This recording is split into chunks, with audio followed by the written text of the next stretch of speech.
Right. Okay. Right. I think it looks, yeah. Um, like Michael said, I want us to have a discussion on success. And I mean, it's such a cliche of a topic, isn't it? Yeah. I'm assuming a lot of us have come across people trying to redefine success and what it is and what it is not. And what I want us to do here this evening is to just have a conversation of what we think success is to all of us and to most of the things that we do. And so I'm happy that as we discuss or as I lead the discussion, if people have questions or contribution, I think I'm not sure how the whole program will be moderated, Michael, but maybe if it can be a conversation, that would be nice. And if you prefer that, maybe after the whole presentation, then we can have a conversation too. That would be nice. Either ways, the point is that um, I kind of feel there's not so much I'm going to say here that people haven't come across in their lives. And so Yeah. I would want us to have a conversation rather than a presentation. And by the way, it's been, I think the last time I taught a class was in May this year. And since then, I haven't had a class to teach. I've been on sabbatical for a while now. So I think I may be a bit rusty. So please pardon me. I haven't taught a class for ages. So you can imagine. But yeah, I think we can proceed on the definition of success or what words describe success. Like I did say, it's such a cliche kind of thing, isn't it? It's all over the place. And so most of us would have come across these two paths, one going to failure, the other going to success. And of course, these two lines where one is a linear path, the other is non-linear with a lot of obstacles. I can see a pond there, yeah, and the rest. And so I think we've come across this in our lives. But I want us to try to define, or as it were, discuss the words that come in our minds anytime we hear the word success and what does it even mean to us.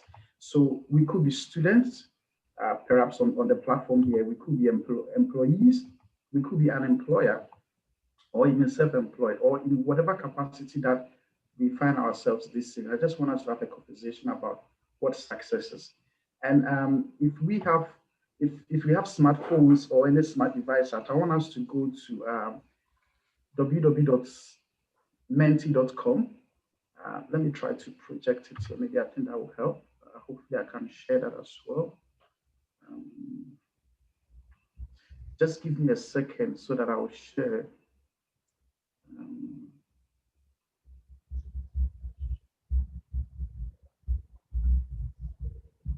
they should do. Yeah.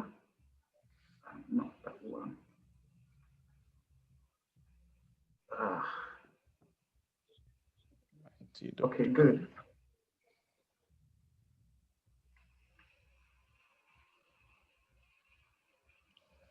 Okay. So let's go to. I'm sure we can see on the screen. Screen. Yeah. Can we all see? Yeah. Yeah. Yes. So if we go to www.menti.com and then we use the code 4649221, it will ask us to type whatever we want to type. Now, each person has got a maximum of 3 words or 3 sentences to write about success. The disadvantage is that we cannot write a lot of sentences. So I think it takes up to a maximum of about 3 words or 3 or 4 words. But then we can have 3 entries as a person. And so let's try to restrict the kind of words to a minimum of about 2 words in a particular entry or 3 words in a particular entry, and then see what will come out of it. So yes, we can start just about some 5 to 10 seconds.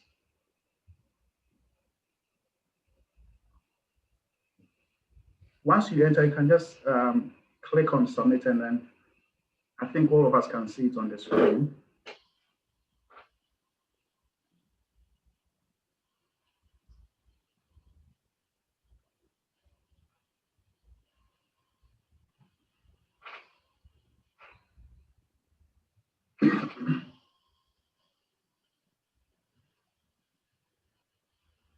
Anyone who is there?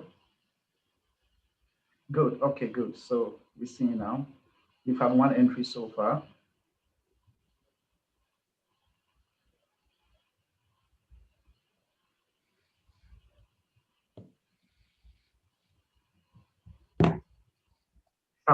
So we can see the entry going. Can we all see that? Yeah. Yeah. Yeah. Good. So we have two people. I think we still have, when I saw we're about 13 or so on the platform. Hopefully, if you can get more than about 10 people, that would be nice.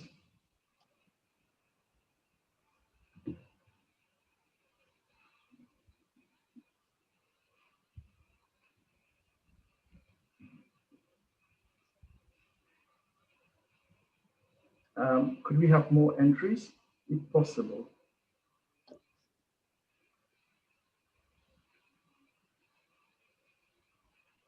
So far we have only two people. You can see the number of people that have entered. We have only two people who have put in their opinion or their views on the word success.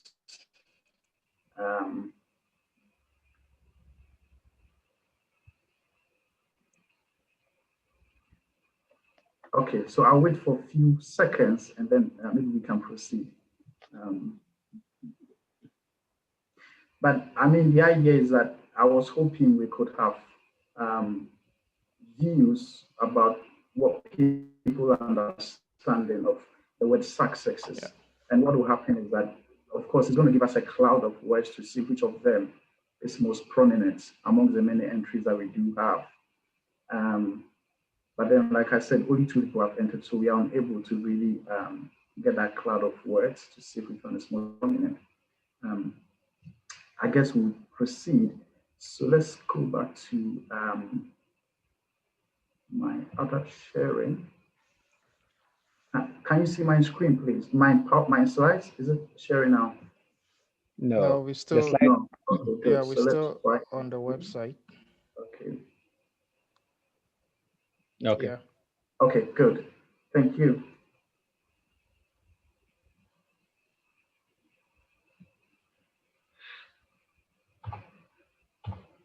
So, like I said, if we had had enough entries, then I'm assuming that most of the things that would have come up will fall within things like inner or personal success. And indeed, I think I saw one of the entries in happiness as the definition of success.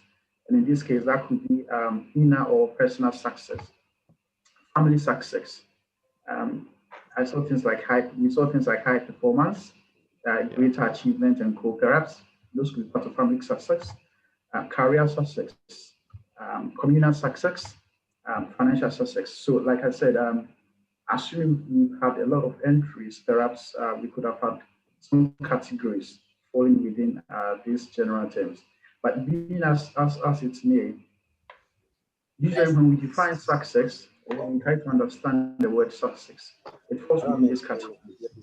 In most cases, depending on the kind of phrase we use, they may either referring to their personal success, their family success, they have maybe nuclear or extended families, mostly financial success, building a house or buying a car, and those usually become the general definition of success.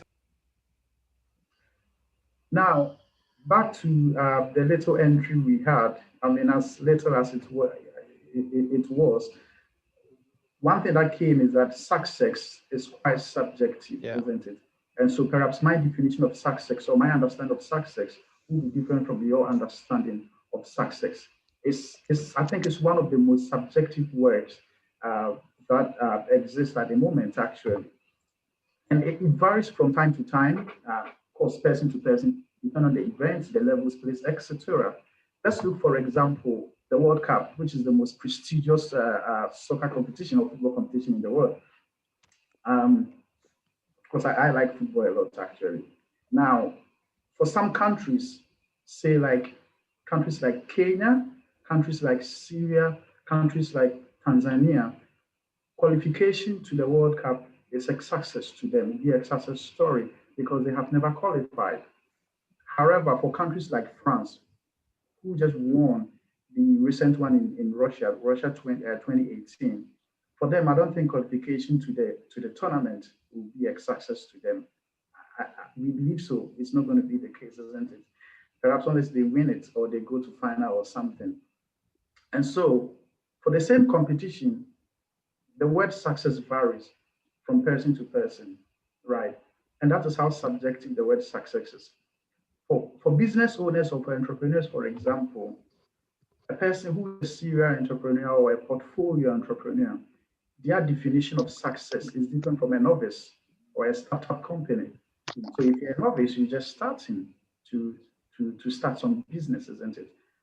I don't think the way you're going to define your success will be the same as a portfolio or a serial entrepreneur, like say the Zuckerbergs or the Dangotes or all those guys or the Amazons. Obviously, the difference will be the same. So again, with the same discipline or the same phenomenon of starting business or entrepreneurship, we can see that success stories differ. And of course, as we go on, we shall even come to understand that even you as a startup, depending on where we find ourselves and what we're doing, the word success is going to vary. So from the general understanding of success, what we have come to realize that success is very subjective. And I think it's one of the key things that we need to consider anytime we discuss the word success. Again, the words that we put on that word cloud and mentioning it, of course, we didn't have a single word. People use different words, which again qualifies the subjectivity of success. Now, despite how subjective it is, we believe that there is a common denominator sometimes. And so if you want to qualify to the World Cup for the very first time, or you want to win the World Cup again, like France is expecting to do, I think there are common denominators. So despite how subjective it is, certain things come across them. And for me, I have identified just two things. One of them is there are laws of success. I mean, I think most of us would have come across dozens of books, maybe 10 laws of success, 20 laws of success, 100 laws of success. Again, forgive me for people using the word cliche. Again, it's such a cliche kind of thing, but then there are laws of success. So if you have a balloon, I don't think balloon flies because it's a white balloon or a red balloon. It's because there is air in the balloon. That is the way the balloon can fly. If you want to become a pilot, you have to go to school, you have to study to become a pilot. The laws of gravity, they are there. It is one of those things that hardly change, isn't it? And I think one of the things we can learn is the fact that in whatever endeavors we find ourselves in, there are laws that we need to abide. So again, back to the football example, if you want to qualify for the UEFA Champions League, for example, or if you want to win it, if you've qualified before, there are laws that you have to follow, despite the different success that you may want to achieve. And the second denominator for me, and like I said, I only have two denominators, is the fact that it's a path that must be walked. On. And I know some people may disagree with me, but I think that we don't have to go around searching for success. Again, the word search is used loosely, but then you don't go about looking for success in those kind of things. Like, you have to start a journey. It's a journey that needs to be walked upon, right? So you journey on. And again, one of the most commonly used phrases, for example, is the point that, oh, this phenomenon is a marathon, not a sprint. We hear people say that this is a marathon, not a sprint. And I think success, the journey to success, is a marathon and not a sprint.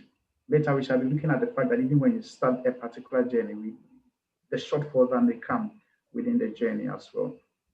And for me, no matter how I define my success, and no matter how someone else defines or understands their success, there are two common denominators that I'll be looking at here. And that's one, abided by laws, and two, we have to know that it's a path that we have to walk on.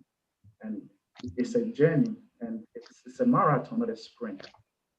And back to the path, so it's not about how fast we take the path, but then we have to be guided by the principle, like I did so by the laws. And so if you want to achieve something faster, it's not about running faster, but then it's about following those laws. And that can help us achieve those things. You may have your own denominators or strategies. Maybe you can take a moment to think about it. For me, these two is what guides me to move on. Like I said, chances are the definition of success, my explanation may be something you have seen before, or my explanation of something that you would do. But then I think that sometimes we need to sit down to think about the common denominators or the strategies that we can use. And later we shall understand that depending on the denominator or the strategy, our definition of success is going to vary from time to time. So I think one of the things I want us to think about is what will be your denominator or your strategy as far as defining your success is concerned. Now I want us to look at a second look at success. So I'm not going to prefer or give a definition of success. What I want us to do is to look at some key indicators or some things that we should look at. In this current dispensation of our life, we are in 2020, a lot of things has happened. Even before 2020, a lot of things have happened. I think the landscape of the world is changing. The dynamism of people are changing. And it's about time we sit down to look at what we call success and how we understand it. And for me, I want us to look at these indicators that anytime we want to talk about success, let's consider these indicators to see. And one of them is, and even before we go to the various indicators, I want to call success well-being, and that's my definition of success. I don't want to use the word success again. I want to use the word well-being. If I am talking to a colleague, a friend, a family, or my child, I think the word I'm going to use to them is your well-being. Are you well? Rather than asking, are you successful? And later we shall, and one of them is, so again, like I said, I know most of you disagree with me, but I want to call success well-being. And okay, I think it's much more an encompassing word than the word success. And one of the first things is our physical well-being, our physical success, if you don't use the word success. Our health, how we feel, how we look is very, very key, and they are very important. So in the redefinition of success, or in the reconceptualization of the word success, please let us consider our physical being or well-being as part of success, our health.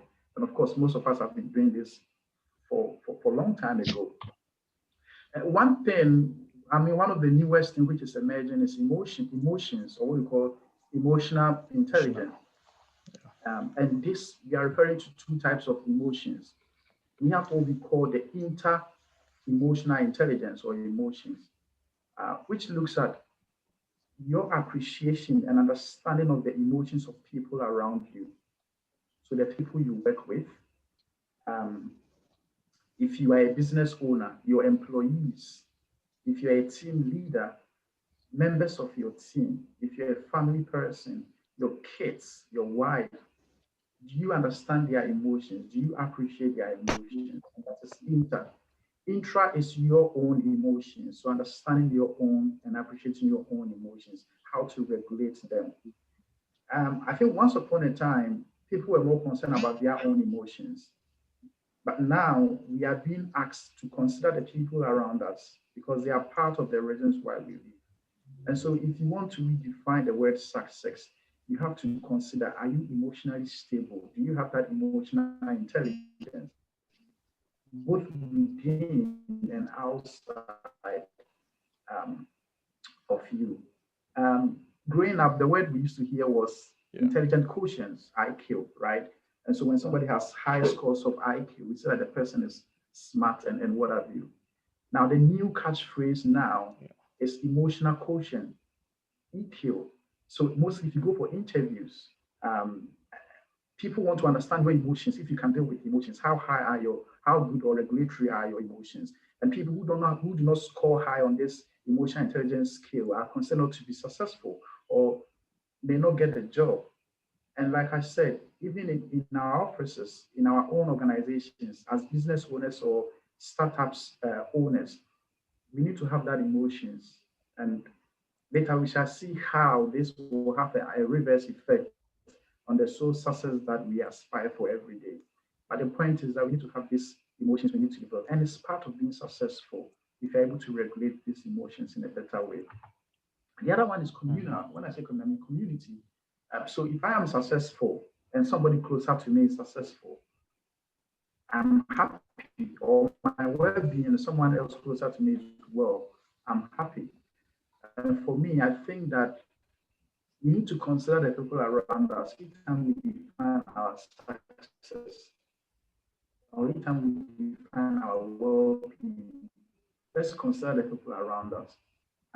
If you own a business, you do that business in a community. Is the community happy? If you're in an office, your colleague at the office, are they happy? If you're a student, of course, we are not saying go around making people happy, but it's about time we tie our success to the success of others around us or the world at large. I know I may sound a bit sentimental or emotional here, but I think it's something that we have to consider, no matter the kind of endeavors we find ourselves in. And again, if I am redefining success, this is one of the things I'm going to look at as another indicator. And the other one is divine spirituality or inner peace. Those of us who read the good old book, we know what we talk about spirituality or whatever faith that you belong to or you believe. Having that inner peace, having that growth in spirit or spiritual or whatever faith, like I say, you belong to, one of the key indicators of success. Is very important. Otherwise, after everything, then what is left? I don't want to preach, but then after everything, you lose your soul. What do you get to gain as a person? And I think that for me, divinity, spirituality, inner peace should be one of the indicators of a successful person or whatever thing that you do as your wedding. And so, if I put these 4 things together, I'll call them well-being, and that is my explanation or reconceptualization of success. At the Kusa Games held at the University of Ghana Lake, our university won 5 trophies. And I also think that I think most of us can do these indicators, can't we? I think most of us can relate, and we can very much understand some of them.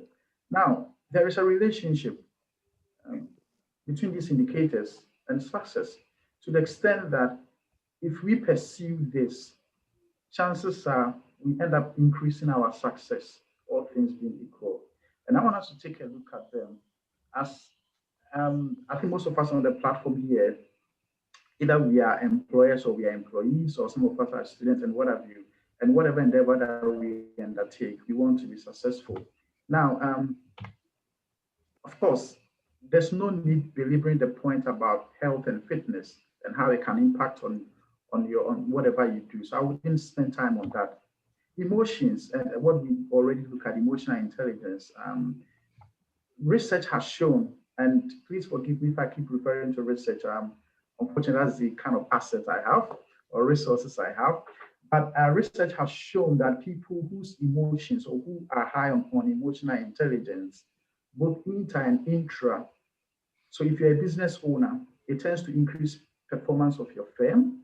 If you have these high levels of emotional intelligence, it leads to good governance outcomes. Indeed, it drives employee creativity and innovativeness. And so if you have employees in your firm and you want them to be innovative or creative in what they do, one of the things you have to strive to grow is their emotional intelligence. Can you take that again? Owner, you have a role to play here. The point is that, don't forget, we spoke about the inter and the intra. So you, which is the inter between you and the employee, you have a role to play in ensuring that their emotional intelligence or their emotional quotients are high. And that can really enhance their innovativeness or their creativity. And of course, the overall performance of the firm. There are recent studies by Ingram in 2019, and then Umans and his colleague 2010, a survey as well, 2020, a survey as well in 2020. And all these pieces of evidence point to the fact that people who are high on emotional intelligence tend to do well in their firms, their businesses tend to grow, their employees tend to do well.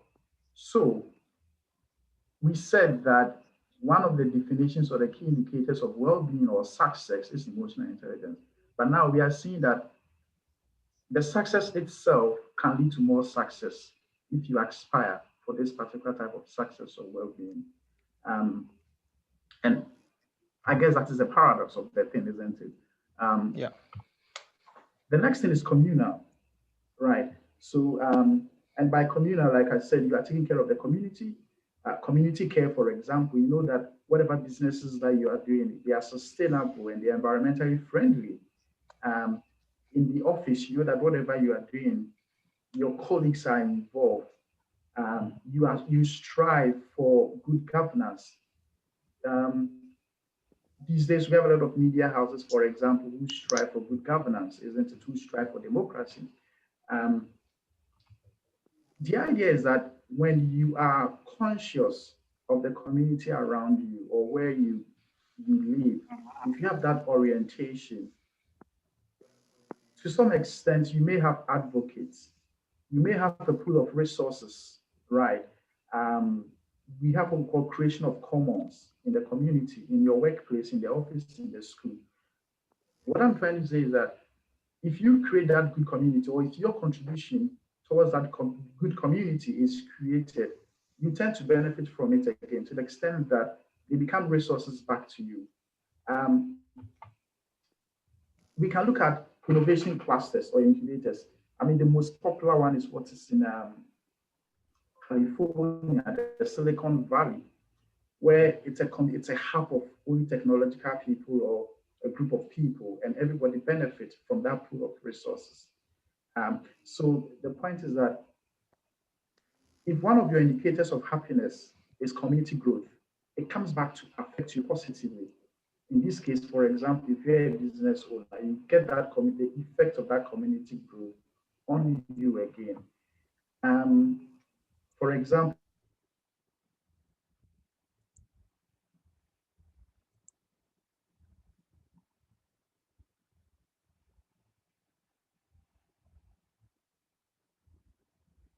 there are evidence that shows that sustainable environmental effect on firm success or recent research anecdotal evidence that shows that there's a relationship between democracy and entrepreneurship or democracy and innovation.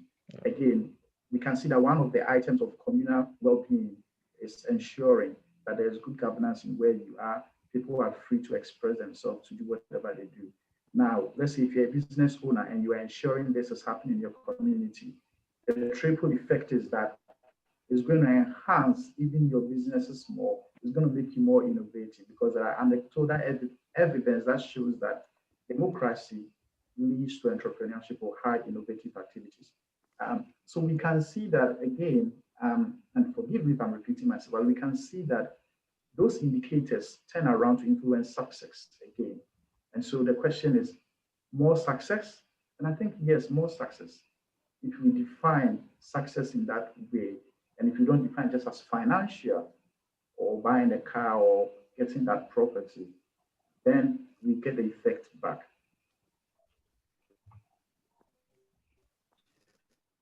There is this whole creation hub in Nigeria, Lagos, where it is a hub that has academics, business owners, inventors, entrepreneurs. They come together. It's like a community have solutions to solve that particular problem. It was invented by somebody within the community, and this now serves as a pool of resources for businesses around that particular area. And for the person, that was a success story for creating that. But now that success story has turned to impact on the lives of other people. And that is why I think that when we are defining our success, we need to include our contribution to the community. So how, if the community is doing well, then we can say that we are also successful in whatever little we can give. So in the end, if you put well-being together, psychological, cognitive, emotions, wealth, health, community, inner peace, it leads to personal success and then business success. So you see that there is that kind of two-way path between well-being. I don't know how to, so there's that, again, between well-being and your personal success or your business success. So your business or personal success can inform your well-being, whilst your well-being can also inform your business or personal success.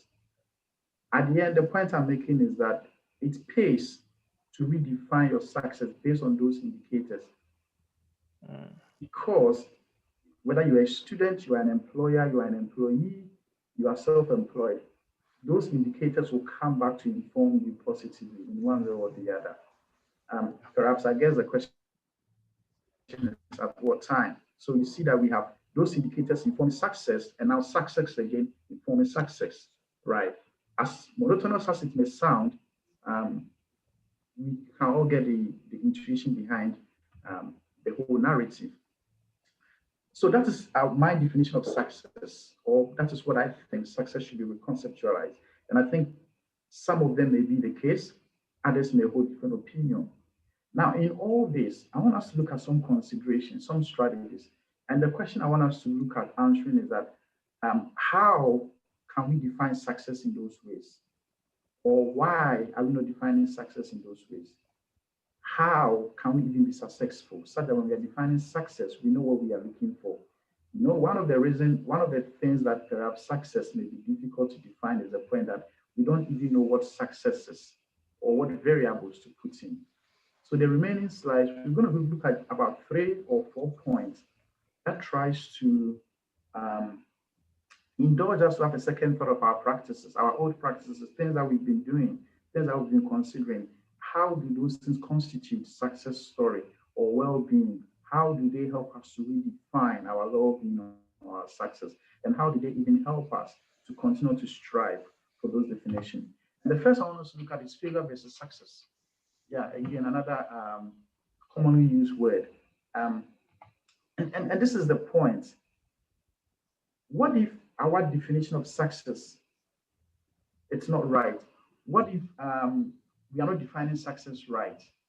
So we think that when we fail, or even when we do something that's a success, we think that it's a failure. Again, the question is that failure and success, is it a binary phenomenon? Is it the case that either you fail or you succeed? 1 and 0? Are they mutually exclusive? Is it the case that on our way to failing, we can find some success even within failure? Have we ever thought about that? And I think what we do is that most of us don't think about it in that way. What we do is that we have that little box, we have success, and we have that little box, we have failure. But what I want us to know is that sometimes in the box of failure, we can find some success. And if we know this, we can go to redefine our success in a much more better way. Again, in the box of success, we may have some failure. And if we know this, we can redefine our success in a much appropriate way. And so when I showed the picture about success, there was one path success, the other path failure. And I disagree with that picture, but I wanted to show for us to understand that it's not always the case that that path is just success and that path is just failure, and that we can have those things. Let's look at a critical example of a career success. Say you wanted to become a medical doctor. You are a medical doctor now. But then there are some compromises within your profession or things that compromise your value that do not subscribe to your value. And so there is that incongruence between the success of your profession and what you believe in. Question is, would you call that a success or a failure? Right. And so we see that kind of conundrum or that kind of paradox. Do we call that success or failure? Point is, there is a success, but in that success, there is also a failure. If you define success in the spiritual manner or in your inner peace, so you see that in one profession, even though you are successful, if you look at all the spectrums of success, you could say that in that aspect, you are not successful. But until we disentangle these ones, we may think that we are overly successful or we are overly failing. And so it is important that we begin to disentangle, begin to unpack all those kind of things. Michael was talking about a study I did with him and some other colleagues in 2009, which got published in Journal of Business Research. And we're looking at business failure experiences for some SMEs within Nigeria and I think Ghana. And the word business failure, consistent with previous research, shows that people define it differently, or even entrepreneurs see it differently. For some, when they sell their business, they think that they have failed because the business didn't meet some expectation. For others, it is only when you have closed the business that they think that they have failed. So the point is, in addition to the subjective definition of business, of success or failure, point here is that even within a success, some businesses may find failure within that success and vice versa, right? And so we just have to be able to disentangle those things. The other thing I want us to look at, so if I go back to point one, if we're able to disentangle failure and success and know that it's not the binary and that the two are not mutually exclusive, we can be able to redefine success very well, or it's one of the strategies we can consider if we want to move ahead in our career.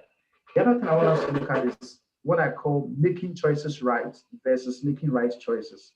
So it's just a change of words, but I think the meaning is different. So making choices right is when you've already made some bad choices in your career, in your life, in whatever you're doing. And I want to go back to those bad choices and try to correct some of them, as opposed to just sitting down and making sure that every choice you make is perfect, right? And so what we do is that until I get the right choice, I'm not moving an inch. I'm not doing anything until I get the right choice. Is that what we want to do? Or we are happy to make that mistake and go back to correct that mistake? We are happy to try.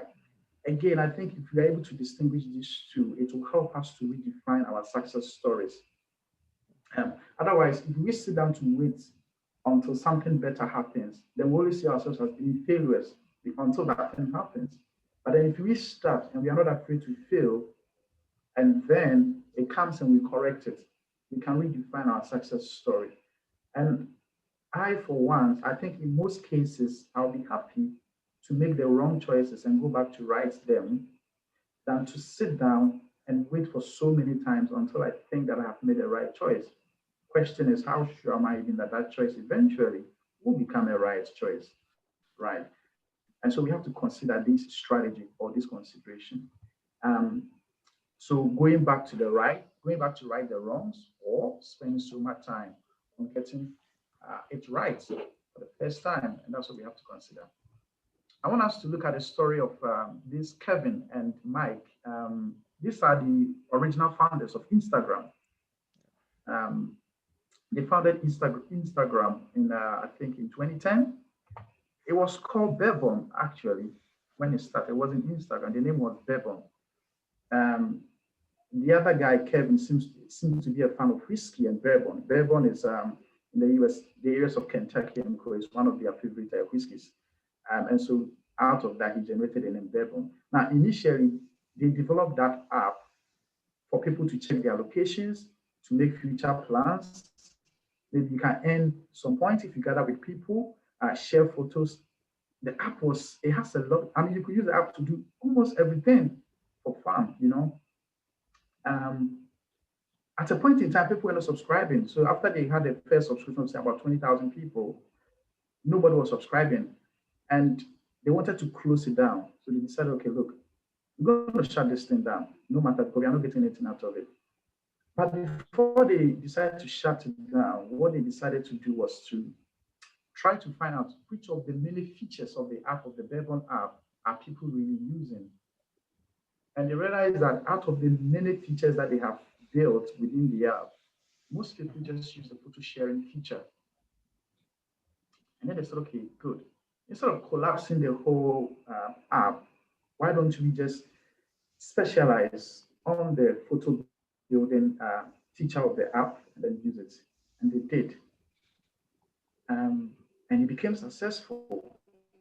Today, it is what we call the Instagram. In 2010,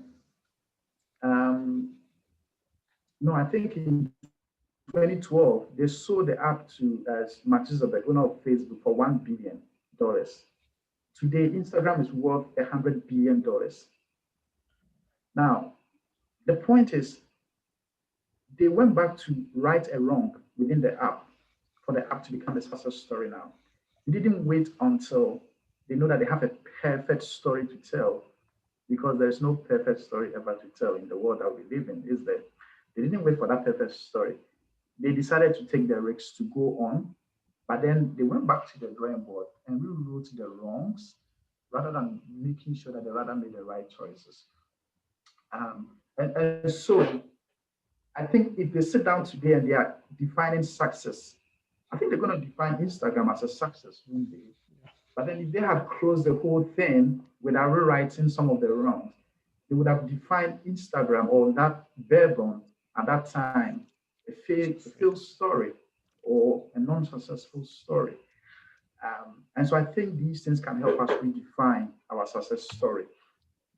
The next I want us to look at is counting and uncounted. In most cases, we don't count. I don't want to talk about big wins. Let's talk about small wins, okay? Because big wins, everybody talk about it. What about small wins? What about the unimaginable ones? Do you think that if we count our smaller wins, that will change how we define success? The answer is yes, I think so. So if you have a small business, that small business idea you have there, it's okay. Obviously, it's not going to be like the Amazons or the Mark Zuckerbergs and what have you. It's not going to be like them. But then it's a small business. There are some success stories there. And I think that we need to start counting those small stories.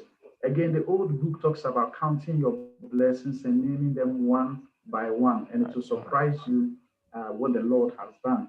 And I think that as people, no matter what kind of business or the endeavor we find ourselves in, we need to start counting the little stories. There is this woman called Teresa Amabile. He's one of the scholars in creativity. He's a professor at Harvard University.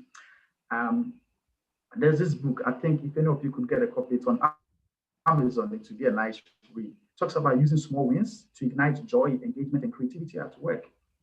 It talks about how small wins can really influence people's creativity. Of course, Amabile is a great scholar when it comes to creativity and innovation. And then, of course, Carl, who is an organizational theorist, also a professor, he was actually the first person to talk about the word small wins or to invent the word small wins. And he's so much passionate. He talks about how small wins will build what we call incremental progress and incremental achievement to the extent that it becomes big. So I think when we are counting or when we are redefining success, one of the things we can consider is the little things. If you go to the gym, of course, you don't expect that if you start working out, you lose 5 kg within 2 days or 3 days. No.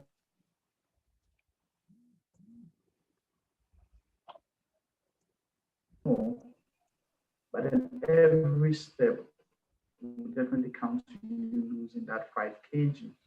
Sometimes we don't count, we tend to chase too many rabbits, you know? So there's too many rabbits running, we want to chase all of them at the same time. And we end up, we will not catch a single rabbit at the end of the day. But I think that if we focus on fewer things, we can really classify them, we can quantify them, and we can begin to count them, and we can begin to redefine our success. There is something we call the paradox of options, where when you have so many options, you tend not to take any, or you tend not to choose any. And that paradox has been affecting a lot of us in whatever endeavor we find ourselves in. So I think that we need to reconsider.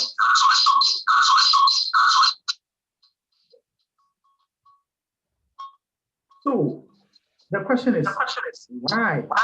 Why do we need to go back and sometimes redefine our success stories or try to see whether we are successful? Why do you think there is a need? Why do we need to be conscious about all these things? And I'll just share with you, the idea is not to be that way, but the idea is for us to maximize some success while minimizing failure. It's okay to fail, but let's try to minimize it. And so when we redefine success, what happens is that we have in it that kind of failure component, but then we are minimizing it and we are maximizing the success. Again, it gives us the tools to determine if we are heading towards the right direction. Okay, so at every point in time, we go back to the drawing table, we try to redefine our success. It gives us the tool, or when we understand that emotions, well-being, community, spirituality, they are all part of success stories, then that will give us a different direction of where we are going. Again, it helps us to make adjustments and be flexible and adaptive, okay, so that we don't follow the world so much. And of course, a second look at the perfection bar. There is that unimaginary or imaginary perfection bar that everybody wants to follow. I think when we go back to redefine our success, we'll be careful about this perfection bar and think that we can't really achieve that perfection that we look to achieve all the time. And then again, it helps us to have a second look at the people around us and how the world is influencing us. So every time the world is influencing us, we have to go back to the drawing board to try to redefine our success. I would end by giving the analogy of inflation, the consumer price index. Those of us who have done economics before or understand what inflation or some form of economics, there's something we call the consumer price index, which looks at inflation. Of course, there are others like producer price index or the labor market price index. All you're looking at is the normal inflation, the CPI.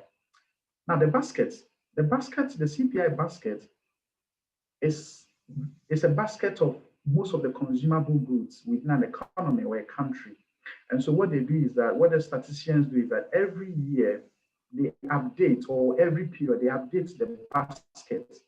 They update depending on what people are really buying and what people are really consuming. And they use that update to estimate the CPI. And this is what I want us to look at. What that means is that from country to country of the basket changes, people define their own component. Every country defines their component. The US will be different from the UK, the UK will be different from Ghana. And that is how success is. It has to be redefined by you. It has to be redefined by us. We know the component of that basket we call success. That basket that we carry around, we call it success. We know the component and we have to define it on our own. So again, the idea of the presentation or this discussion today is not to give a one-size-fits-all definition of success or explanation of success, but then to let us know that it is defined by we ourselves. Now back to the baskets. So in the inflation basket, the goods there are updated every time, or they are specific from country to country. There is only one formula they use in calculating, and if you miss that formula, you'll be doing what they call voodoo, that to get the CPI, you need a price of that product within the current year divided by a base year, say a previous year.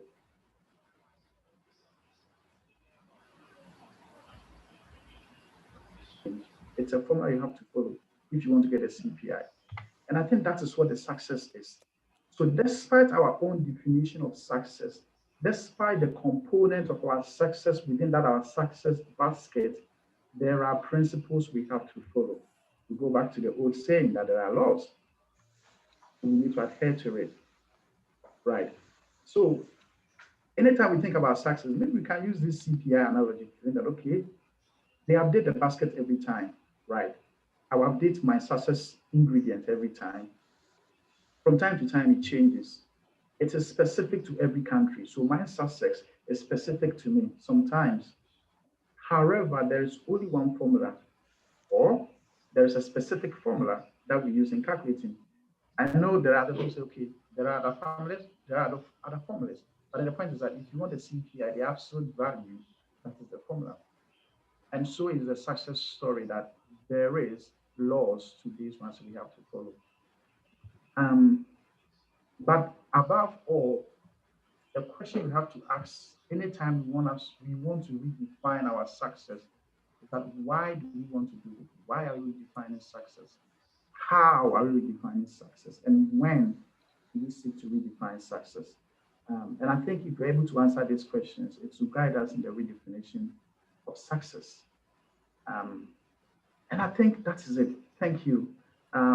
Maybe hopefully there may be some questions or any other discussions that there may be. Thank you, Michael. Wow, thank you very much, Francis. I think I thought this was going to be very brief, but to my amazement, it just has been a 1-hour lecture on what success is all about. And I believe strongly that you all heard from Francis during the presentation that success really doesn't have that kind of one jacket fit all definition. Is subjective in nature. And the take home for me, your intelligent quotient can get you to the interview panel, but what gets you the job is your emotional quotient, which is your emotional intelligence, which to me is very, very, very, significant. As a matter of fact, I'm still learning and trying as much as possible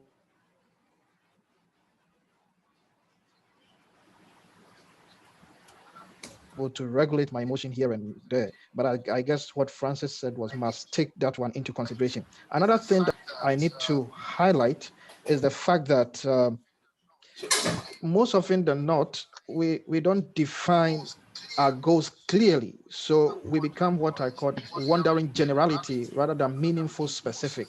So to be successful, Francis made us aware that you have to chart a specific path.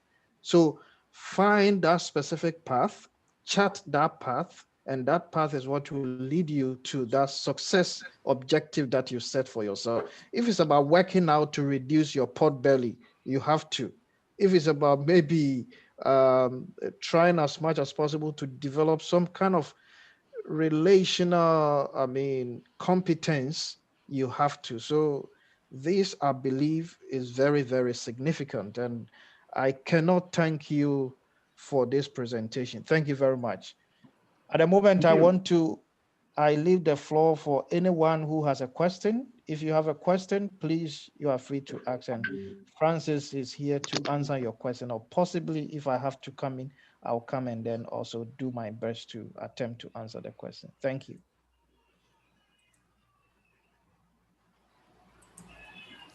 So any question from the participant, please?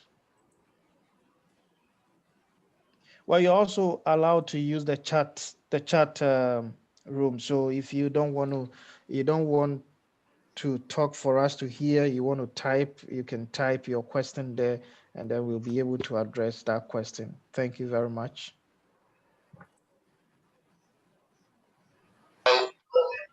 Center of Excellence, especially teacher education.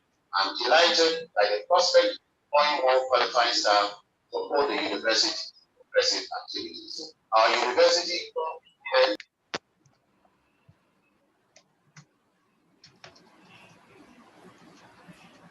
Any question, please, from participant? Is there any question, any clarification, something that you want to add, or maybe take away, whichever way?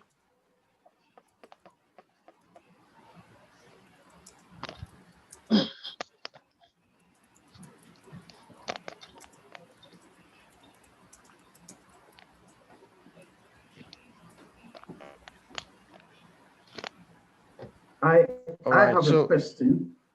Okay. And maybe anyone at all. Perhaps somebody could share with us what they see as their success story or otherwise. Perhaps?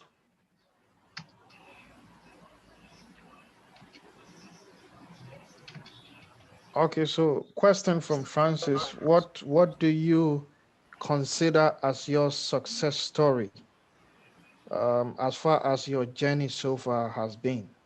What is your success story?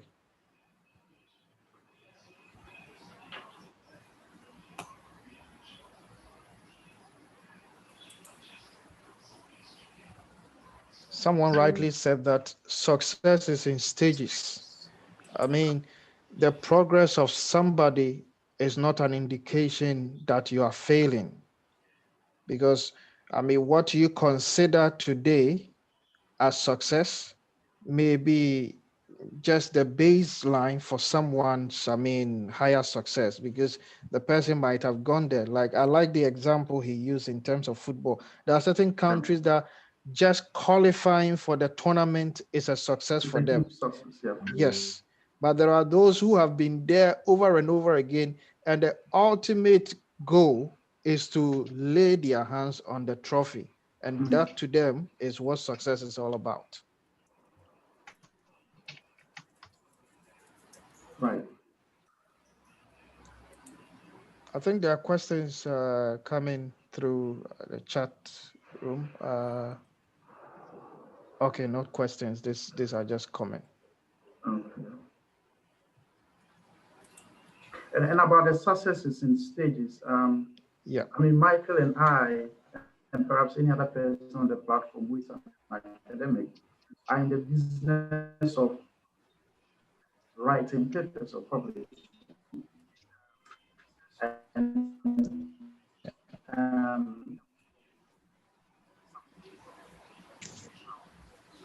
within the business to publish a 3-rated journal or a 4-rated journal. And as a young person or as a young academic, the first stage of that success of research is to get into a 2 or a 3-rated. Now, after that, the next stage is to get into, say, a 4-rated. Now, when you have enough praise and you're now looking for the 4, if you get a 3, you will not really celebrate. Yeah. Like somebody who has just started, right? And that is a classic example of success stories, which means that even within one metric of success, say the publication, it varies within the metric. That's that true. Single metric. Sorry. So yeah, you're right. The person that said success is in stages is absolutely correct. It's actually in stages. So many. Yeah.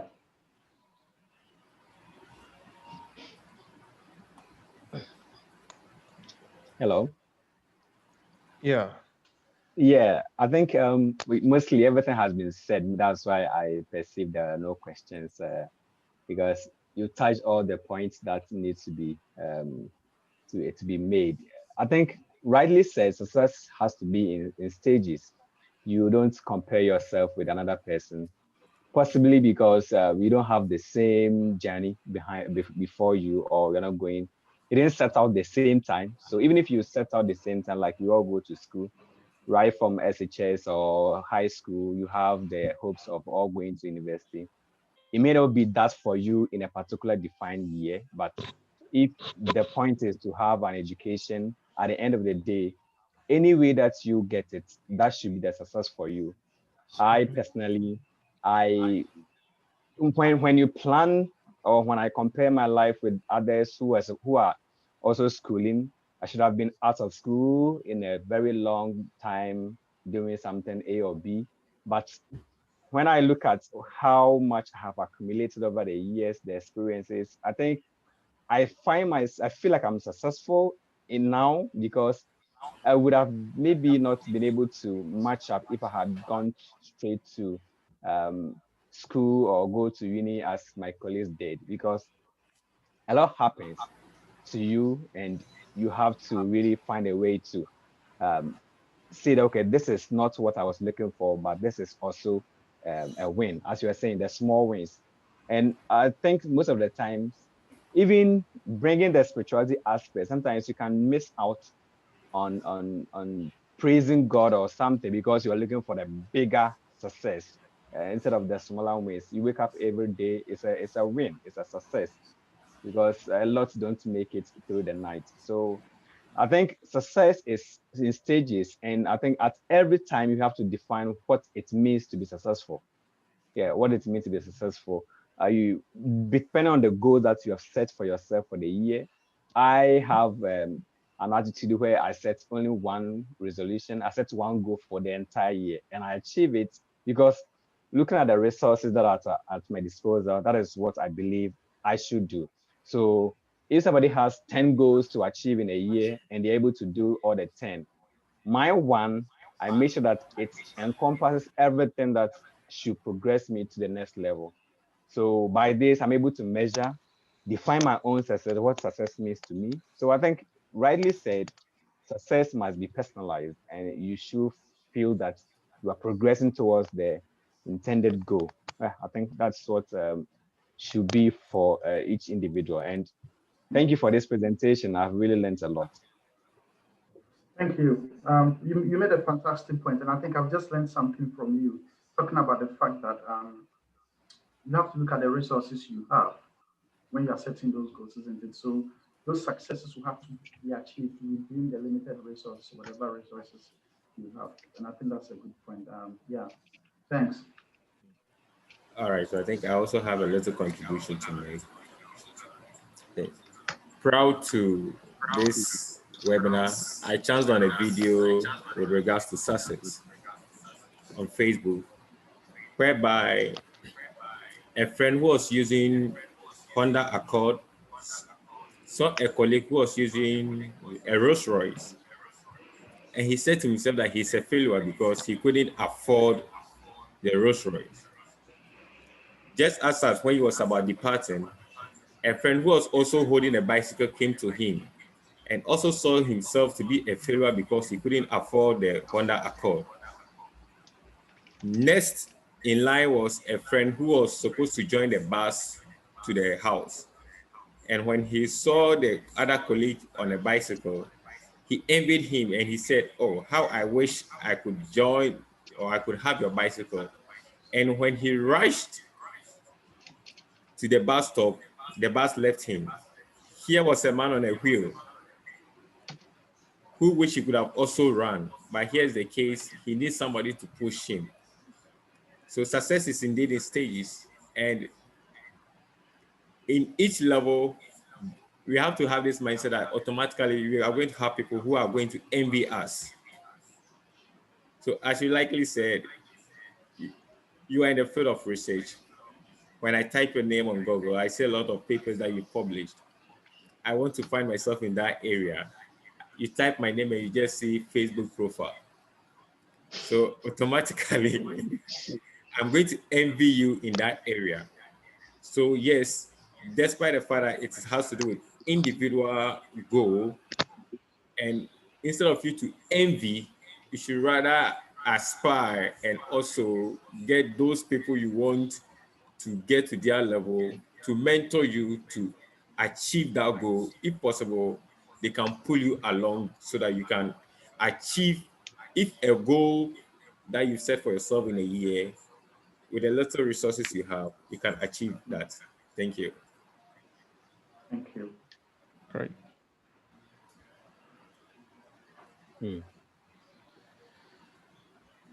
Yeah, Any I other think question? Okay. I want to add up to what Branithan said. I think one important thing that he said that I've noted also is the fact that instead of learning from those who have achieved already, we envy them and we become jealous and have a negative mindset towards it, especially in Africa. If you are successful, we try and find a way to make it look like it is an evil success that you have gained and not something that is legitimate. So we don't even have the wisdom to go to the person to see how did you make it. So you want to publish, and that's the goal. That's what you are trying to aim for. You want to publish, and you are not approaching the right people to know what they are doing, what they are reading, how they are writing, and all you are doing is just sit and envy. It's going to be a long way before you get something published. So I think for me, one thing I try to do is try and learn from those who have done it before.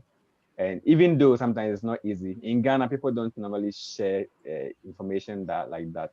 Or in Africa, they think you're going to bypass them if they share. So, but if you get somebody who is willing to share the tip that they have learned, I think it's fine. And platforms like this are good for such incubating of ideas. So yeah.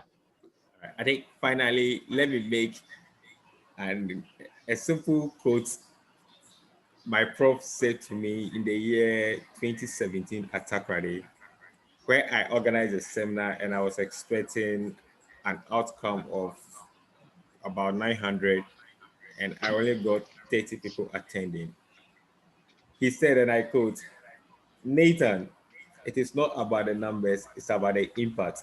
So you had a successful seminar. Thank you.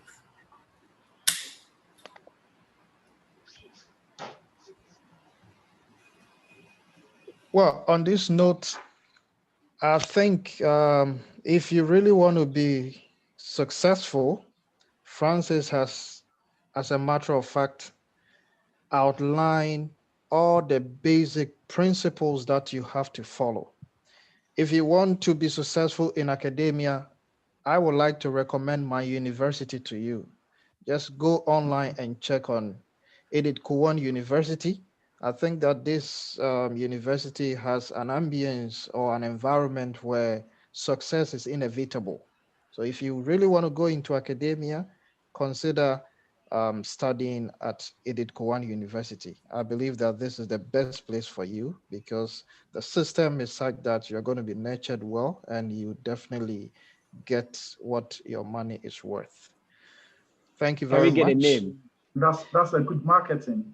Yes, I mean, that's a way of trying to conclude the whole, presentation. So Edith Cowan University, those of you who, are aspiring to be in Maybe you can academia. type it in the chat box. Yes, So so Yeah, in those the of that's chat yeah, you, room. that will help.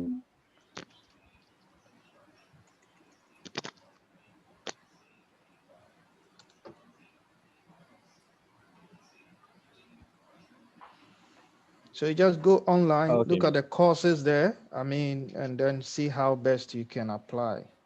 Once you get Okay. admission, you get funding, I can assure you this is the best place to be. Yeah.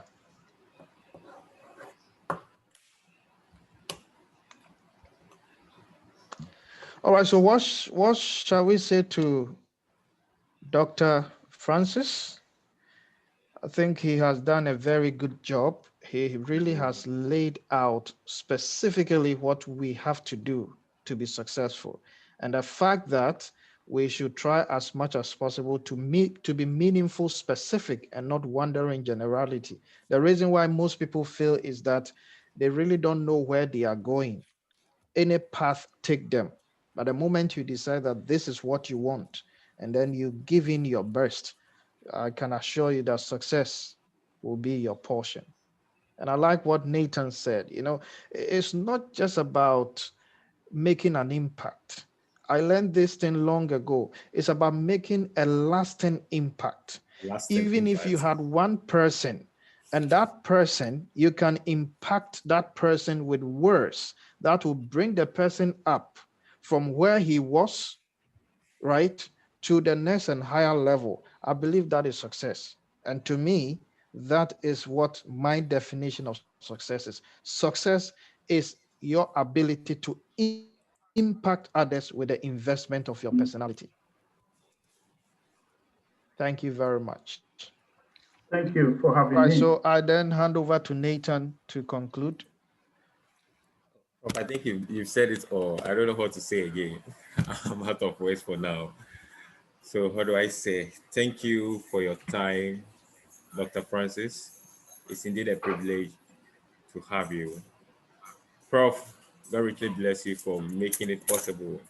In fact, who are you to get Doc at this time of the evening here in Ghana? I know it's morning already in Australia, and it's late evening Yes. in South Africa and our friends in the southern part of Africa. Thanks for your time. Thanks for everything. I wish you a Merry Christmas in advance and a prosperous 2021. And as Prof. Elias said before the commencement of the webinar, sorry, 2021 is going to be more exciting and more powerful. And Dr. Francis, we hope and we wish to have you once again in the year 2021 as we continue to make a lasting impact in the life of the youth across Africa. Thank you very much. Thank you.